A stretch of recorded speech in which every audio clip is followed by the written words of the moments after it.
to those who are celebrating. Well, not celebrating. I suppose you're. What is it that you're doing? You're just enduring Ramadan. So for those of you who are fasting, like me, Brother Owis was fasting, but he's broken his fast because he's in Dubai. It's 7:30, 8:30, whatever the time is. So he's all right. He can eat and drink now. I can't. I've got to wait for a good few more hours. So for those obviously who are sort of going to be fasting throughout the month, I hope it all goes well. Before we start the show, the usual stuff as always. Smash a like, share, subscribe, all of that good stuff. OS, how are you, sir? I'm struggling. I've got this thumping headache, and it's fast number one. Would you believe it? Fast number one. I'll be sure not to finish off my brew during the show, so as not to make you feel any type of way. No, I'm good. Day one fast in the books. It's a 13.5 hour fast, pretty much.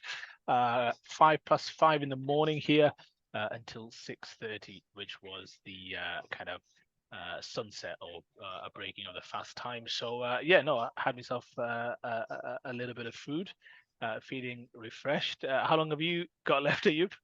I've got a few more hours yet. It's a couple of hours, so it's not too much really. And these are, I mean, compared to the summer ones that we've done, these are a doddle.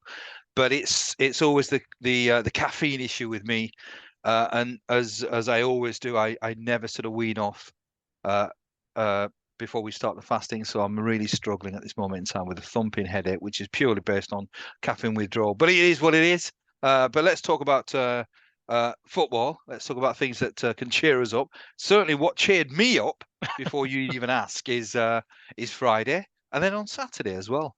Some results went your way, right? Absolutely, yes, on Friday. I mean, the main one was obviously we got to take care of our own business, which we did on Friday. We were out for a meal, so it was a little bit difficult because we were a large group, and I kept on focusing on the phone. But we had a decent. It was a workmanlike performance. We did well. Paddy Bamford scored. Nonto scored a cracking goal, so that was our job done. And then on Saturday, the most incredible result. I mean, I don't know whether you followed the Ipswich game, or at least you looked at the Ipswich game. I mean, I was following it. It was 90 minutes plus 1-0. I'm thinking Ipswich just relentless, a machine. And then Cardiff equalised, and I'm happy with that. But they go on to actually score a winner, which was incredible. And then Leicester drew, which was a decent result for us. The one sort of spanner in the works, Southampton, who were winning 2-0. Sunderland pulled it back to 2-2, but Southampton is their way at this moment in time. They found something from somewhere, scored 2 late winners, so they won 4-2. But I don't want to tempt fate, but if we win on Sunday by 2 clear goals, albeit we'll have played a game more than Leicester, but we'll be top. Which, as I said, I don't want to tempt fate. I was going to say, despite that horrendous, incompetent manager that you've got at the helm, right? I mean, you might hit the summit. Can you imagine? But it's a long way to go. So I'm in good spirits. Long may that continue. You're cutting him no slack whatsoever, man. You won't even give No, him I'm still praise not. when you might well hit the top of the Premier League. I mean, come on. I saw Leicester's result, and I was wondering how you'd position yourself, because you're shifty at the best of times. But yeah, I mean, but no, good set of results, all things considered. And Leeds, I mean, consolidating their position, aren't they, in the automatic promotion spot? So long may it continue. It's tough though, because if you look at the top of the table, I mean, there's four teams still in it. So even I mean, Leicester at one stage, I did think they were absolutely home and hosed. I still think they are. I still think they've just got far too much quality. I mean, the results have not gone their way. It's not because they've been playing badly. It's just occasionally you just don't get the rub of the green. But I just think they've got too much. It's second. I mean, Ipswich, Southampton, and us, I think, are still fighting for that second spot. So at the moment, it's in our hands, which is all I can ask for. And hopefully we sustain. We've not been playing outstanding last few games, but as long as we can just sustain sort of getting over the line, grinding out results, it's good enough. It's good enough. So enough about Leeds, enough about Fark. Let's concentrate on the Premier League, which is really what it's all about. So before we talk about the main game, which was yesterday, that absolute humdinger, that real colossus match between Liverpool and Man City. Let's talk about your Arsenal.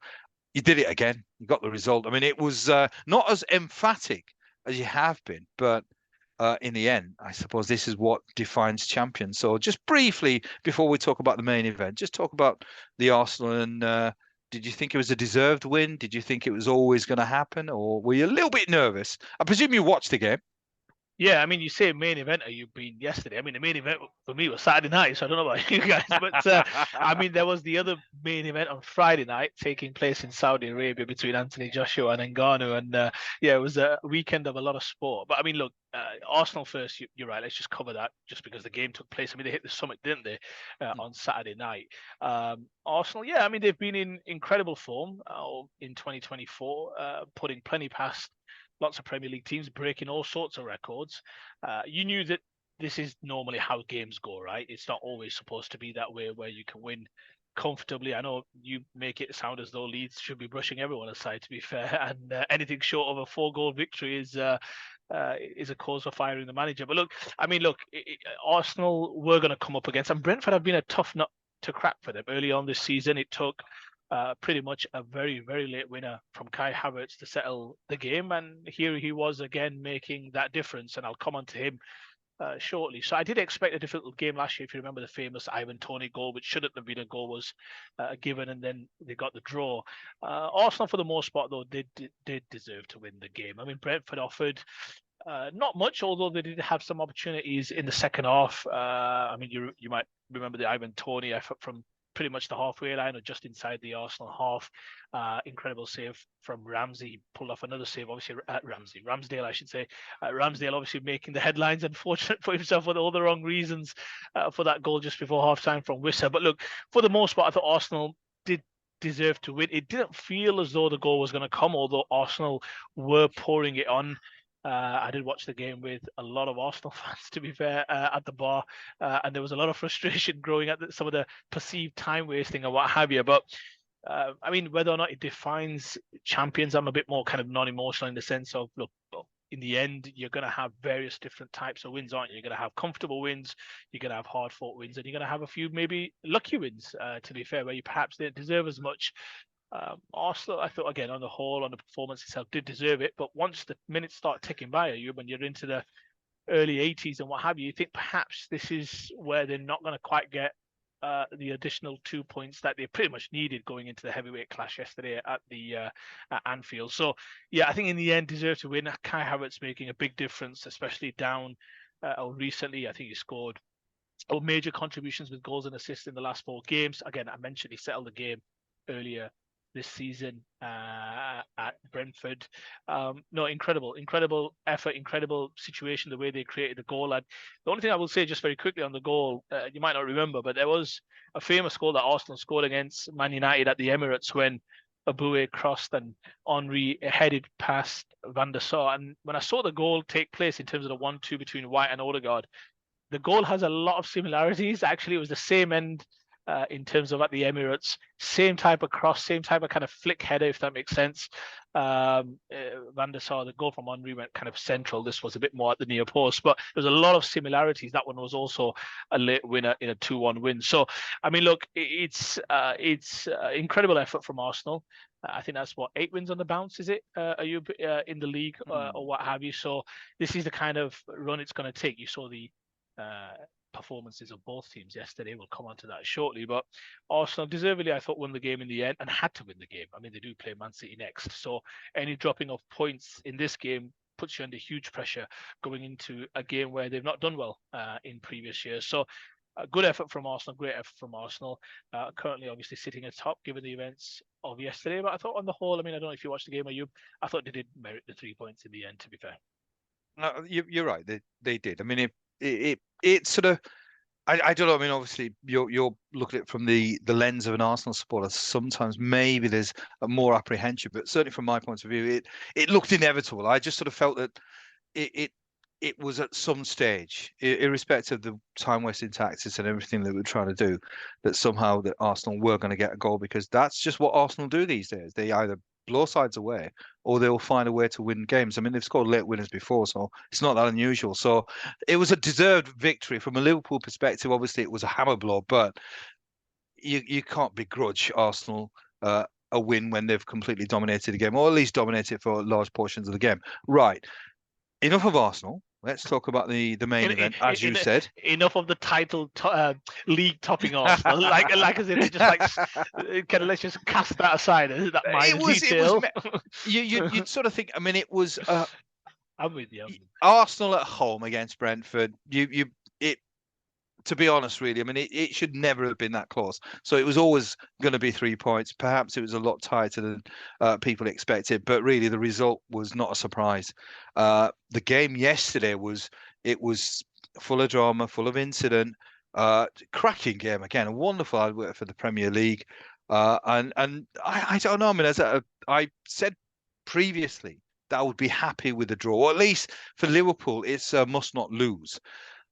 In the end, I was sort of thinking that maybe it's Liverpool players will be very disappointed because it really should have been in the end a game that they should have won. So what were your thoughts on the game? And obviously you can cover the incidents as well. I mean, there's a major controversial incident at the end of the game, which I think we need to dwell on because it's Liverpool fans seem to be feeling that. They there is a vendetta against them, and far is there some sort of conspiracy because somehow they seem to be always on the rough end of a lot of decisions. There's fans who are anti-Liverpool are sort of saying that's not the case, but certainly from my point of view, I think Liverpool have had quite a few rough decisions. So the game decisions, go on. It's the floor is yours. Maybe perhaps we can cover the decisions in a separate piece. Just firstly, in terms of the game itself, this is why we love football, isn't it, Ayub? I mean, two incredible teams. I was actually I wasn't in my hotel as I was running up to the game, and what happened was I was taking the metro. Just a little bit of context. I was taking the metro, thinking this game's at 7:30 local time, 3:30 p.m. UK time. So I was already texting my son saying I'm going to miss the first 15-20 minutes. I then checked the game time and apparently it kicked off at 3:45 local time, 7:45 Dubai time. So I was quite happy. Managed to get off on the metro stop, run to the hotel, freshen up, and I actually only missed a minute and a half. So that was pretty awesome. I mean, this is a game that you don't want to miss. Even as a neutral, you want to watch this game. And I thought it genuinely lived up to expectation in terms of the storyline. I think was it the best game in terms of overall entertainment that these two teams have conjured up for us football fans? No, I've seen better games between these two. But in terms of the importance, the significance, perhaps the last meeting between Jurgen Klopp and Pep Guardiola for sure in this country, because Jurgen Klopp's reiterated that he's not going to manage any other English club. So it had that significance about it. It had that certain emotion about it. Liverpool riding this incredible wave, trying to finish or give Klopp the fairy tale ending in terms of another Premier League title triumph. Pep Guardiola, a lot of talk that City were going to come into Anfield, not necessarily brush Liverpool aside, but were perhaps favourites heading in to the game. And just to your point, Ayub, I'll give you the floor on this one. You're absolutely right. Liverpool were incredible for most parts of that game. Even when they went 1-0 down, I did feel as though they would have the opportunity. Gary Neville, I thought, had one of his best post-game podcast pieces that he does with Peter Drury in terms of he does this 20-minute segment after the game. And he spoke about how there's something unique about this ground, something special about this manager, about how it conjures up certain emotions, it swallows you, it makes you do weird things. I always felt Liverpool, I mean, they could have had more youngsters or a more inferior team out there. I still think they would have had moments. And Liverpool just has that ability at Anfield with that manager, with what he brings, the charisma you saw during one of the chances. I think it was the Diaz miss, I think, in the second half where he turns to the crowd and he's asking them for more and all the rest of it. It's just something uniquely beautiful about the combination of that manager, the club, the fans, and everything else. So, yeah, I mean, look, I thought Liverpool were well worthy of a point. If not, will perhaps regret the fact that they couldn't conjure up all three, because that second half performance was fairly dominant, although City could also have stolen it with a couple of moments from Doku and also the forward and Ricochet although he probably would have got disallowed because it came off his hand. But you get the point. I mean, look, Liverpool were very good. I don't know what your thoughts are, but incredible game. Really felt like a heavyweight battle, well worthy of two teams fighting for the Premier League title. As an Arsenal fan, just very quickly, I want to say it's a privilege. I don't want to over dramatize it, but it's cool and it's nice that you're fighting with these two big boys. I mean, they are incredible heavyweights who've gone deep, deep, deep into European competitions in recent times as well. So they are the best of the best. Arsenal not to that level yet, of course not. But it just goes to show that we've got an incredible title race, still very finely poised, incredible as we head into the international break. Liverpool will perhaps feel disappointed, but in the end, you can't win them all. And I think they're still very, very well placed. And to be fair, perhaps after the next Premier League round of fixtures is completed between those three, or when those three play next, it may well be the case that Liverpool are back top of the Premier League. So not all is lost. Great game, great performance, great moments, great storylines, great controversy as well, which often is needed for these kind of games. But Liverpool, City would have been very happy with the draw as that second half wore on and on. Yeah, I agree. I think it was not quite a game of two halves, but certainly the first half was City's. They were playing the sort of brand of football that they've been playing all season, moving it around, lots of movement, dangerous in parts, and I think they were deservedly in the lead. And I was apprehensive. I mean, to be honest with you, I was thinking that really once City went up, I just for all the huff and puff and all the effort that Liverpool will put in, I just thought at the start when I saw the team, I to a certain extent was expecting that sort of team based on the injuries. I think Konate was a huge miss up front. I just think Salah's not really match fit, and when he came on, it sort of showed he misplaced passes and just it just wasn't happening. And really, it's understandable. This is playing one of the best teams that's ever been. So you've got to be on your A game. If you're not on your A game, you're going to be exposed. And I think Salah was found wanting to a large extent. I think my concern always with the Liverpool front line is it needs some intelligence. It needs guile. Salah brings you that. Jota certainly brings you that in bundles. He's, I think, the biggest miss. People have talked about Salah being a huge miss, and he is. But I think Jota is somebody that I think is intelligent. He's somebody that just gives you something, or gives Liverpool something that no other player does in that front line, because he's one of the smartest front players that I think is in the Premier League, not just for Liverpool, but in the Premier League. He's so clever at finding pockets of space. He's clinical. I think he's finishing because his brain seems to work and almost works out right. What is the most effective thing that I need to do? Which sort of brings me on to Diaz and Nunes. I think they're and I've talked about this before. They're very spontaneous players. I think they're brilliant, but it's on a whim. There's no real thought given. I think sometimes when you give them time to think, they don't have the capacity, which Diaz absolutely, when he was through, I think that was the problem. He had too much time to think. And in the end, I mean, the idea was fine. I mean, you can't disagree with the idea. I think that's really what a top-class striker will probably try and do. But it was the finish of somebody who perhaps plays on spontaneity rather than just thought and having time to think. But the second half certainly was all Liverpool. There were moments, you were absolutely right. Doku, it could have been the other way. They could have nicked a goal, and it would have been grossly unfair if that had happened. But I think Liverpool will be disappointed. I think the play that they had in the second half, they'll be thinking we should have scored. We should have scored 2 goals, not just the 1 goal. We should have scored 2 goals. But stellar performances again. I mean, Bradley even though he was taken off, I think he's outstanding. I think he can't be too far away from being the best right back in the league. That's how highly I rate him. I'm forgetting the guy's name. Would you believe it? The centre back. Who's the centre back? Quansai. Yeah, Quansai. There were moments. Is he close to being one of the best centre backs in the league as well? Are you? Not yet, but there were moments where I got confused between him and Van Dijk, because he's obviously clearly modelled his game on Virgil van Dijk. But I think the future is bright for Liverpool because he certainly. I don't think he looked out of place. Uh, I think they were at the start of the game. Maybe it was just nerves probably got the better of him, but certainly as the game wore on, he grew into the game, and he certainly didn't look out of place. And as I said, he's got a wonderful tutor in Virgil van Dijk, and I think you can see that he's obviously learning, trying to emulate the great man himself. So that was great. Harvey Elliott, he sort of goes under the radar a little bit, but the guy's bundles of energy. He's got lots of quality as well. Endo, as he has just gone up in my estimation. I always thought it was a shrewd signing. I think there were some Liverpool fans who were just thinking, what the hell are we doing buying this guy? But I always thought that it was a shrewd signing for the type of player that he is.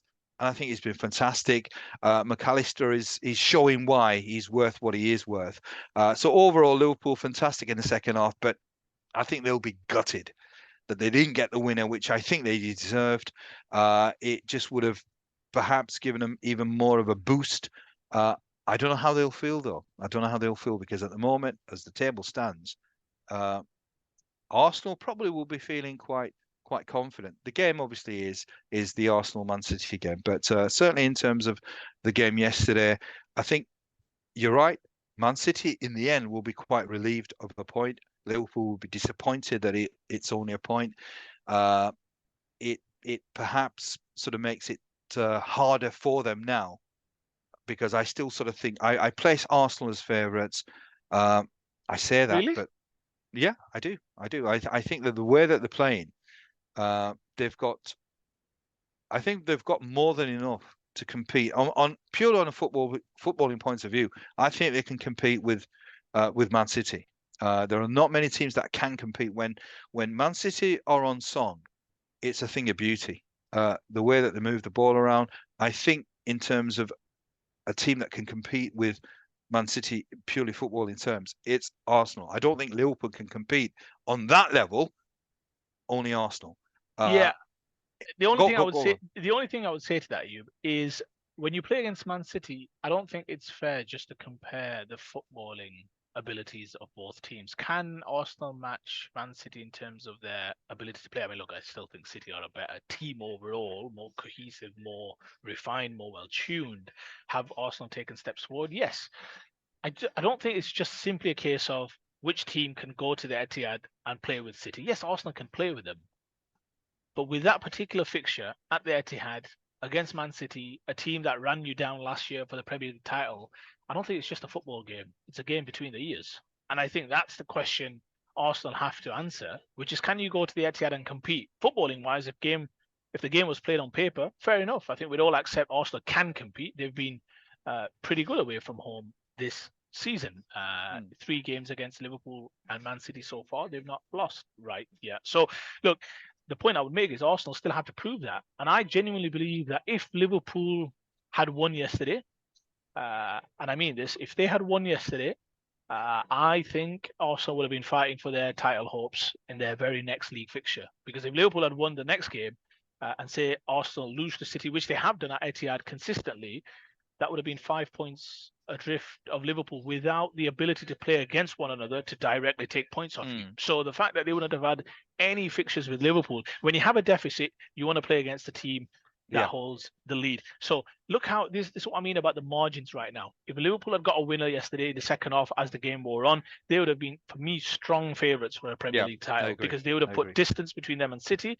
Arsenal would have gone into the City game knowing they've got to probably, if they lose, you're potentially 5 points adrift of Liverpool with 9 to go. And to be honest, without the ability to play against one another, to wrestle that Mm. initiative away, that's how close Arsenal are to being out of the race. Yet here we are thinking perhaps they're one of the favourites. I don't see it like that. I don't think they're our favourites right now with 10 games to go. I think it's just too close to call.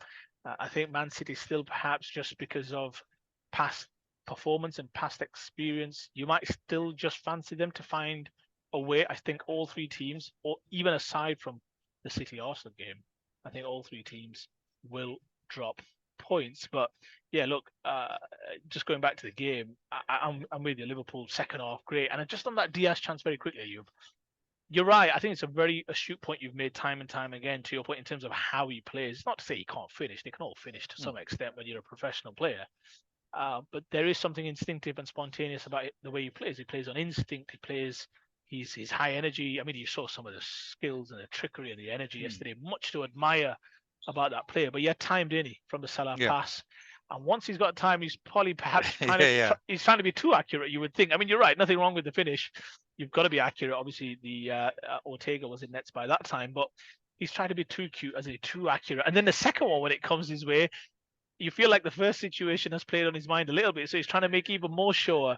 And then Kyle Walker nips in. I mean, the ball was ever so slightly, and I mean ever so slightly behind him. So he perhaps wasn't the worst decision to try and take a touch. Most people wondering why he didn't just sweep it in. But if you look at it closely, just a tick behind him. But yeah, I mean, huge opportunities. I even thought the Salah one on his right foot when he tried to cut it back and the keeper, I thought that was a pretty good situation. That Salah, to your point, perhaps still not as fit in terms of mentally, physically, game match fit and sharpness. So yeah, look, incredible game. No doubt you're itching to get to the controversial moments, so I'll let you get there. But honestly, I think football genuinely was the winner yesterday. City, you saw in the end kind of accepting the draw. You sense as the minutes wore on. They also, I felt lacked a little legs at the end. You saw Rodri struggling to keep up with Diaz and all the rest of them. Maybe that's what Liverpool do to you. But look, this City team will be fine. I think this Liverpool team will be fine. And this really plausible that this goes through game week 35, 36, 37, 38. So it'll be super interesting to see how it all pans out. No, it's looking that way, isn't it? Really, it's and you made the point on the stadium, the fans. It is. I mean, it's just I don't know how many times I've heard "You'll Never Walk Alone" sung by the Liverpool fans, but it never ever sort of makes me hairs on the back of your neck sort of stand up. It just, there is something iconic, unique, and it really is. It encapsulates Liverpool. As I said, the amount of times I've heard that, but it just always, you've just got to take a pause and just absorb it and just sort of, and that's it, especially now. Maybe perhaps it's even sang with more gusto because Klopp is leaving, and there's more poignancy as well. But it's fantastic, great game. Right, now on to the controversial matter. I'm going to ask, I won't say what I think first. I'm going to ask for your opinion on what you think. But what I want you to do, though, is not just isolate it. I want you to put it into context. What's happened before? So therefore, the decision, it's not a standalone decision. It's a decision based on obviously what you've seen before and what as the precedence that's been set by VAR and by referees. So take it away. I imagine you're referring to the Jeremy Doku incident with Alexis McAllister at the very end, right? Absolutely, yeah. I mean, is there any other incident? No, just making sure that we're talking about the same. Yeah, I mean, look, what did I think when I saw the incident? What was really interesting is when the corner developed, you're obviously thinking this is the final knockings. So if it's now or never for Liverpool, because they had a few corners, didn't they, at the end, where you sensed that what. It was as though I kind of wanted to go into the future. I was like, okay, what if this ball ends up in the back of the net? Klopp's probably running all the way down the touchline. The dugouts are going to empty just because of the sheer scale, perhaps, and magnitude of a goal where it just wrestles into, or nestles, I should say, in the back of the net. I was just fast forwarding what the different views and maybe Pep being kind of disconsolate, kind of, on the touchline, because you felt that as the corners were being given, you thought, is it going to happen? Is it going to happen? Perhaps we would have been treated to one of the more iconic moments and images in recent Premier League history. So when those corners were kind of going in, that's where my mind went. And then as it's cleared, what I saw was Doku had the opportunity to clear it. I mean, if you watch it very clearly, he lets it bounce, which is the one thing you perhaps should never do, not in the box, when there's about 20 odd people wrestling for things. But he shows a little bit of hesitancy. He's actually very much favourite to get the ball.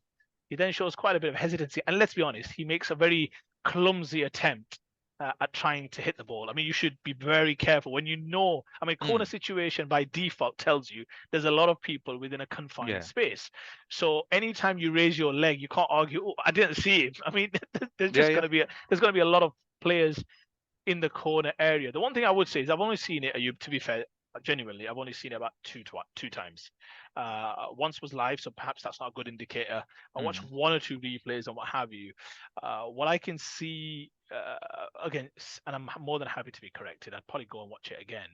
Is that he gets, even though it's an incredibly clumsy attempt, even though it's a high foot, even though his boot clearly makes contact with McAllister's chest / rib cage, it seems ever so slightly as though he gets a little bit of the ball just before, and I mean that, a little bit of the ball from what I could see. I'm more than happy to be corrected again. The only thing I would say in addition to that is it's not a wind up. How dangerous is it?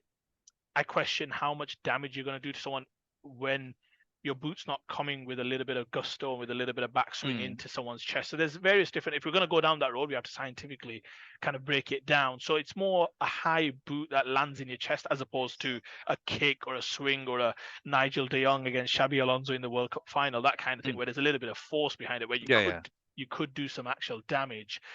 For me, respectfully, I didn't think it quite met the threshold of a penalty. Not that this should matter, and I say it again, I reiterate, not that this should matter, but I never for one moment thought there's going to be a penalty given to decide the game in the 97th, 98th minute. I just thought VAR wants to stay well out of this just in case. So I thought they were always going to, I don't believe in the whole high threshold overturning decisions because I'm like Jurgen Klopp, get to the right call. Perhaps where we differ is I didn't think it quite met the threshold of a clear foul. And again, you know my views on penalties, and I know that's why you framed it to say what are the earlier decisions about VAR and parameters and the bar being set. I'm just like, listen, it has to be a clear foul. There was one on Saturday when Trossard was pulled back by a Brentford player. We can all mourn about it. I thought it was a penalty, but I'm not going to kick and scream about it. I'm not sure it quite was a clear-cut foul to the extent where, yep, a penalty has to be given. And let's be honest, again, I know what you're going to say to me. You're probably going to shout me down, but what were the chances that was going to end up in any kind of goal-scoring opportunity for Liverpool?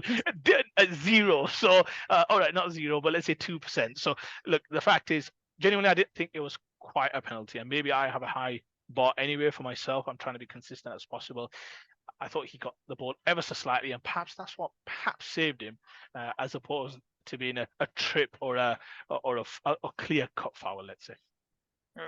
Just before I sort of go on this one, if that was in the middle of the park, the centre circle, would if that was given as a foul, would you have been okay with that? It's not about okay. We'd have just been like, no team's got a material advantage. They'll give a foul. We'll crack on with it. We know for penalties. No, but a foul is a foul. A foul is a foul. Yeah, so therefore you can't. But even Jamie Carragher spoke about it, and he's right. There's an unwritten rule that a penalty is always going to be deemed as having a higher bar because the consequence is so much more greater than a free kick given on the halfway line. Do I think it was a foul? Do I think he made contact with McAllister in a way that he shouldn't? Absolutely, without a shadow of a doubt. If it's given on the halfway line, my point is we're not thinking about it too much. We all know that. We've watched the game long enough. A penalty is going to be like, this better be a clear-cut foul or an incident. So I'm in agreement with you. A foul is a foul is a foul. First minute, 91st minute, halfway line, penalty box, whatever. We just know that the threshold for a penalty should, not always has it been the case, but should be a little bit higher. And just for me, I don't think it quite met that threshold for me. Well, I in my opinion, it was a Stonewall penalty. Simple. There was no real doubt about it at all. I mean, he may have shaved the ball, but he stuck his studs in his chest. So obviously the foot's extremely high. There's enough force in there. I mean, you're right. It's not vicious, but there's sufficient force in there. And what made me even more convinced was when Gary Neville sort of initially said, "Oh, he could be in trouble." I think Mike Dean was also commentating on that, and he was of the opinion as well that it could be potentially a penalty could be given. Yeah, but so, I'm not listening to Mike Dean. I'm sorry to interrupt there. Out of respect for the man, look, honestly, don't get me started. I mean, he was the man who was watching the game on Gillette Soccer Saturday on Saturday. Yeah. Liverpool were playing Bournemouth, and he's like, McAllister, red card, clear cut. I don't see what the issue is. 2 days later, the FA rescinds that red card. So why am I listening to him? I mean, I remember which game was it against? Was it Chelsea? I can't remember when he pulls the shirt and he's like, oh, he's allowed to play. Look, Mike Dean, with respect, has been all over the shop this season, and I Yeah. mean that all over But the shop. I'm just going to judge it with your own eyes. yeah, incompetent as he may be, he was the only one who obviously has officiated a game. So at least, but then he did say that Docker was lucky. I there was contact in the penalty box as the rules stand. That was sufficient contact. That wasn't play acting. That wasn't somebody. I mean, in fact, I mean it. The penalty that was given, it was a penalty. I mean, he flew like a salmon, Nunes. It was like he'd been shot. So that was an overreaction in terms of a dive, but certainly it was a penalty. This was certainly, it was contact. It was sufficient contact. It was dangerous play, in my opinion. If you've got your studs up to somebody's chest, it's dangerous, and there was enough force. As I said, it wasn't malicious in the sense that he was really putting his foot through, but sufficient enough. Dangerous play in the penalty box, contact was made. That's Stonewall penalty In your eyes, and that's fine. In many people's eyes, and not just Liverpool fans who are obviously slightly biased, probably.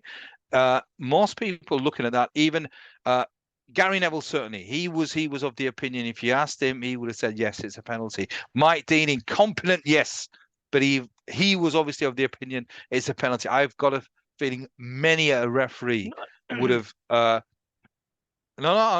No, What do you I'm mean, with you. no? I'm with you. No. I'm not. I'm shaking my head in agreement with you. Yes. All right. Okay. Yeah. Many. Look. I mean, look. Look? Is this what we're really going to do?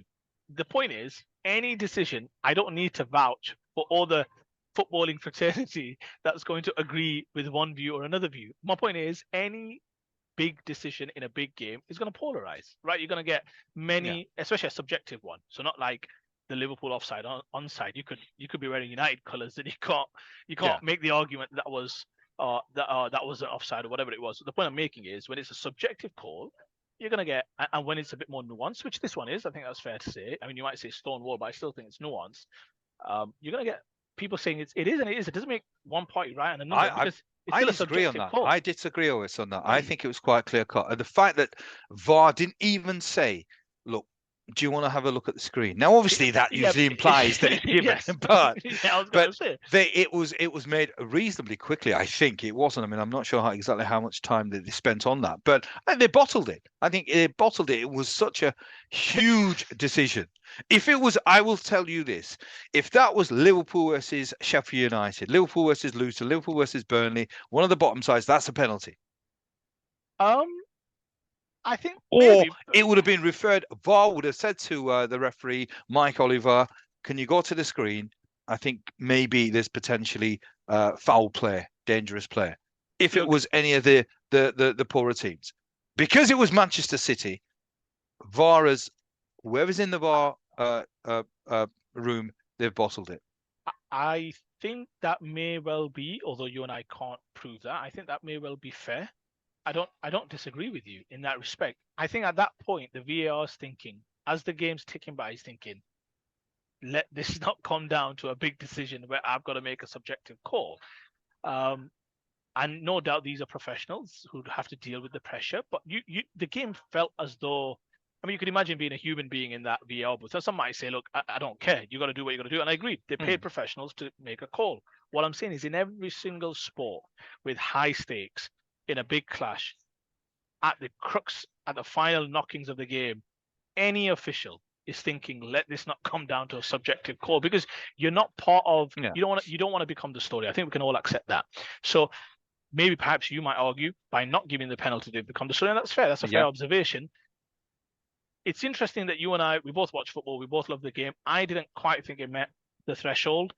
You think it was a Stonewall penalty, and I think that's fine. I think people can have their views, and no doubt we should encourage that. I just think to myself, was it a clear cut foul? Just because someone's foot made contact with someone's torso doesn't necessarily mean that it was a penalty. The same way. Tantamount to GBH, my friend. The same way that you and I argued that just because Curtis Jones's foot made contact with Yves Bissouma's leg didn't necessarily make it a foul, did it? So there's nuance to all incidents. That's all I'm saying. I just think, was it a clear cut impediment to Alexis McAllister in what is ultimately a let's not forget a contact sport. I'm just going to reiterate that it's a contact sport. I'm not quite sure it met the threshold. Genuinely, I was okay with the penalty not being given. That doesn't mean I'm right. It just means that the way I see football, I didn't see that being a penalty. That's all. We'll have to, obviously, we will agree to disagree on that. I think the consensus is primarily that it should have been a penalty. I think most observers have said that, Does that make them right? I suppose. I mean, if we're sort of basing it on some sort of democracy where more people, if they've got a certain opinion, but these are experts as well. I mean, you've got people within the footballing fraternity. I've yet to hear many counter argue. I mean, as I said, I must confess, most of the people that I've spoken to or heard have said that it's a penalty. I've not heard many in the game who have sort of said it wasn't a penalty, because by the rules of the game, that's it. I mean, it's not about thresholds; it's about the rules of the game. It is about based on the rule of the game. It is about the threshold was that he was nearly decapitated. Well, I mean, it was with a certain amount of force. It was dangerous play. He was hurt. McAllister was hurt. I don't think he was play acting. So obviously there was sufficient force. Listen, I don't think he was play acting, but let's not argue that it wasn't in his benefit to roll around for a little while. I mean, come on, Ayub. I mean, we're not 12 here. We're long in the tooth. I mean, look, he seems as genuine as they come. I'm not. Don't want to cast aspersions on his character, as you would say. Look, we've got to be careful. That's all I'm saying. Where every single situation or a like a little nicky-nack foul is given, or he made contact, though. Look, let's be very clear. It doesn't mean if our team's playing or our team's not playing or whatever it is, for us, against us. Some neutrals might still say, many might say that was a penalty, and that's fine. I'm okay with it. I'm all good with it. No issues whatsoever. It doesn't mean I'm right. Maybe I'm wrong. It's just, you asked me the question, how did I see it? For me, a penalty has to be clear-cut. Like, as in, not clear-cut, but he has to genuinely impede an opportunity to score or make an attempt to score to create a good situation. So for me, the ball's there bouncing around. One player's made definitely a clumsy attempt to get the ball. No doubts about it. But we've got to start thinking through the football lens and not through the lens of, well, it is a foul. It is a foul through it would be a foul anywhere else. No, I can show you a million types of situations where you'd be like, do you think this is a foul? And it's not given. And we're like, we don't think anything of it. The magnitude of the game, the magnitude of the moment, no doubt. These two teams going for the Premier League title, it is going to be magnified, no doubt about it. I just think we've got to be careful about just thinking every last little nicky-nack thing is just like a foul. Do you know what I mean? I genuinely don't think that's the case. I think it's a contact sport. So we've got to crack on with it. That's what I was saying. No, but that's the argument, though, isn't it? Really, because it unfortunately, because of the rules of the game and the way the game is played these days, slightest bit of contact, somebody falls down, it's a penalty or it's a foul. That's the thing, because the lens that we have to look at it is not from the lens that you're looking at it from. This perhaps this almost idealistic, and I think correct way of looking at it. The reality is, if there is contact made, 9 times out of 10, it's deemed to be a foul. If it's in the box, it's a penalty. If contact is made, and the contact was made, and this was high contact as well, so it's deemed to be dangerous because obviously it's studs on a chest. But dangerous only comes into it whether or not you want to send the guy off. If you say, okay, it was dangerous or not, the fact that dangerous should come into it whether to give a penalty or not, I think it's a moot point. I mean, look, the fact is, no, I disagree with you. Not all contacts in the penalty box are given as a foul. If anything, actually, it's been an absolute mixed bag this season. I can point to like probably 10 incidents in the box where you'd say, what do you think, penalty? And they've not given it, and subjectively and whatever, because it's a subjective call. Each individual time, there's a different human being perhaps in the middle making a call. There's a different human being in the VAR box making a call. I mean, let's simplify it. You asked me if it was a penalty. I don't think it quite met the threshold. You think I'm bonkers. Fine, no issues. And you think... No, I just don't think you're applying what the laws of the game are. Whether you agree or disagree is neither here nor there. It's purely based on. There are no laws of the game that says that if there's contact, it's a penalty. There's no law that says that. If you make a foul in the penalty box, and fouls are subjective, are you?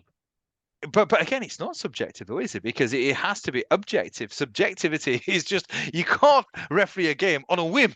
You've got to referee based on rules. Yeah, but think about it. If a foul was objective, why do we need a referee? That's the whole point of having a referee. There's going to be some things that are just subjective. Do I think it was a foul? Do I not? They're going to miss some things. They're going to not. They're going to catch other things. They're going to see certain things at various different angles. It was the 98th minute. Was it a clear-cut foul? I genuinely didn't think it was. I thought it's not so much about he got the ball. Remember, the ball's bouncing, right? So it's not as though where Ake, you thought clearly Nunes is going to get the ball first. It's not so much that Edison kicks him. If anything, Nunes runs into him. It's a penalty. Don't get me wrong, without a shadow of a doubt. What I mean is the dead leg happened because Nunes was running at full force into Edison, which caused the dead leg, which caused him to go off. What I mean is clear-cut penalty, no issues. What I'm trying to get at is that was more clear cut because you can see one person's got to the ball first, he's kicked it past him, the other person's tried to kick the ball and hence made contact with the opposing striker who's then fallen. Here, the ball's bouncing. Neither party's got possession of the ball. So it's a different situation. That's what I'm saying. Was it clear that McAllister got to the ball first or Doku got to the ball first? No, neither kind of did. Let's be very clear. All that happened was an incredibly clumsy attempt by a winger, ending up with his perhaps studs making an imprint. No, perhaps. It was... no doubt. But honestly, I was okay with it, and that's not me. Honestly, from an Arsenal lens, I genuinely, I'll call it as I see it. I just don't think those are penalties. Neither party had the ball. You know, it's got to be careful before you start giving those. Right. Okay. Well, that's our thoughts. I'd love to hear from the viewers. Obviously, I presume Liverpool fans will be adamant it was a penalty, but I'd like to hear from non-Liverpool fans who hopefully can be impartial, objective if you can, but drop your comments. What do you think? Do you think it was a penalty? Do you think it wasn't a penalty? Do you agree with Ois that the threshold has to be higher? But that's our thoughts on the weekend's proceedings.